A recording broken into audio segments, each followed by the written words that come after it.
வாய்க்கு இதமாக புளிப்பாக காரமாக ஒரு குழம்பு பண்ணுறதுக்கு மிக்ஸி ஜாரில் பொடியாக நறுக்கின பழுத்த தக்காளி 1 கூடவே 15 சின்ன வெங்காயம் 12 பூண்டு பல் சேர்த்துட்டு நல்லா கொரன்னு அரைச்சி தனியாக எடுத்துக்கலாம். தாளிக்கிறதுக்கு அடுப்பில் கடாய் வச்சுருக்கேன். இதில் 3 டேபிள் ஸ்பூன் நல்லெண்ணெய் சேர்த்து நல்லெண்ணெய் சூடான பிறகு 2 டேபிள் ஸ்பூன் அளவுக்கு சுண்டக்காய் வத்தல் சேர்த்துட்டு அடுப்பை மிதமான தணலில் வச்சு பொரித்து தனியாக எடுத்துக்கலாம். அதே எண்ணெயிலே வெந்தயம் கடுகு சேர்த்து பொரிஞ்சதுக்கப்புறமா 15 சின்ன வெங்காயம் 15 பூண்டு பல் சேர்த்துட்டு நல்லா வதக்கிடலாம்.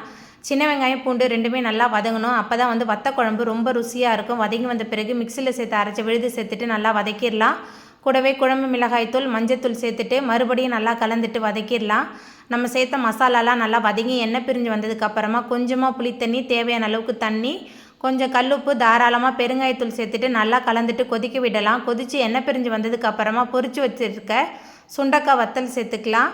கூடவே 1 டீஸ்பூன் வெல்லம் சேர்த்துட்டு நல்லா கலந்துட்டு இறக்குனா நம்மளோட வத்த குழம்பு ரெடி. ட்ரை பண்ணி பாருங்கள், சூப்பராக இருக்கும்.